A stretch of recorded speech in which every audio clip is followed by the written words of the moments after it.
One of the most helpful things to do as soon as you start to feel yourself escalate into anxiety is to use the energy that's rising and any kind of posture that opens you up.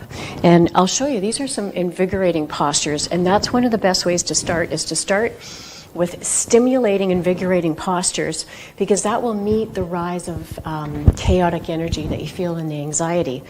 This is a simple pose. You take the hands behind, press the palms into the floor, gaze up, open through the chest. Now pull the toes back. This gets the hamstrings, backs of the knees, which is never fun.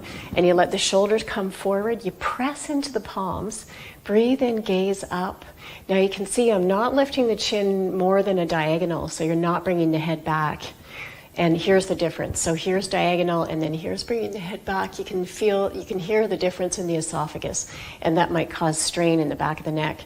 So you're pressing here, you're opening, you're pressing the heels out, pulling the toes back, and you really pull in through the lower core. So you support the low back from the front, and you're pressing into the hands. You are breathing here the whole time, in and out through the nose, and then you exhale and release. That's a strong stretch. Now, from there, come into any kind of seated position. It could be with the legs crossed. It could be in a kneeling position. I'm doing legs crossed, and just to kind of give you an idea, after you keep practicing this for 8 years, you might find that your knees come down. So it is worth practicing to open. One of the best poses to help with anxiety is to let's start with the right hand. So I'm going to do the opposite of you to make it easier. Turn the left thumb down, take it behind. Now my hands are going to touch, but that just doesn't matter. You're going to take the elbows up and back, and you're going to look up to the right. Now as the elbow presses back, the eyes lift high, and you can see I'm keeping my chin on a diagonal once again. So I'm breathing in and out through the nose. Now slightly bend over, or a lot, over to the left, and keep the rise of the eyes. Make sure the neck and throat are natural. Take in one more breath. And again, this is a invigorating posture. And then you take that hand down, take that elbow behind, take this hand up, take a lift from the rib cage, gaze up to the left, lengthen from the ribs, breath in, pull up from the rib cage, space in between the ribs and the hips. Feel both sides of the bum bone down evenly. Take an in-breath. Exhale, potentially come over to the right. Mainly keep the elbow pressing back as you look up to that side. We're almost done, so we're really focusing on the breathing. And then you come back down. I really hope you felt that through the side of the body. Now the next pose, brilliant for creating a relaxation response, is to come down onto the floor, adjust your pants, and just take the arms to the side. Now we're going to come into bridge pose. You have your feet hip width apart.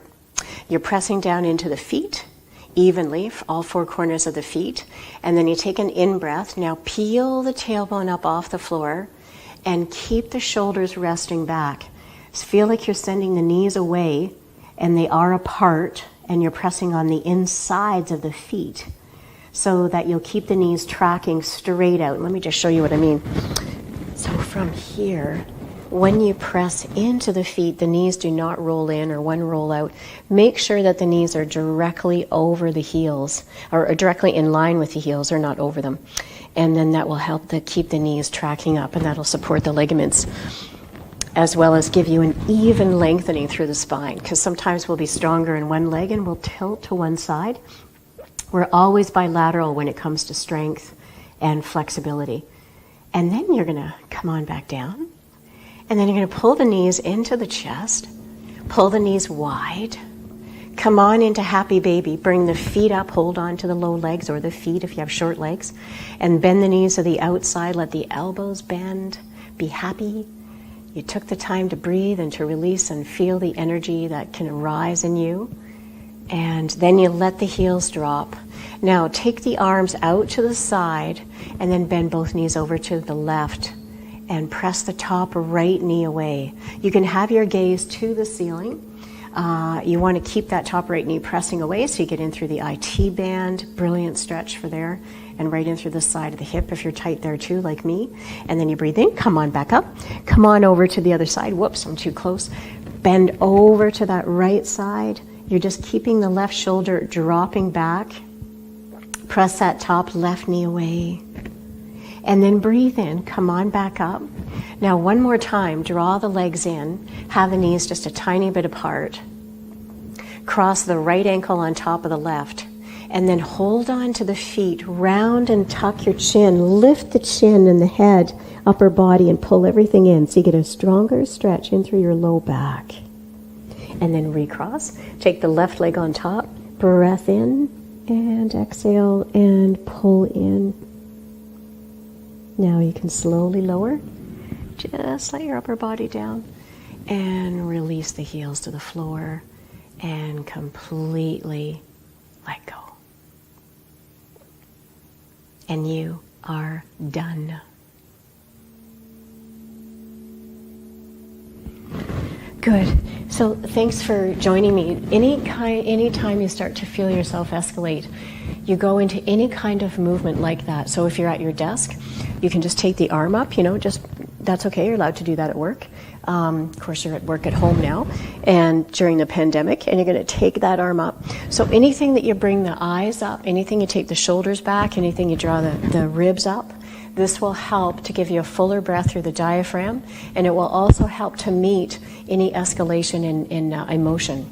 And this will change the receptors in the brain because of the way your eyes are moving up and what happens there in the brain, as well as the deeper breath will change the hormonal shift that's trying to occur during during menopause, that too, during anxiety.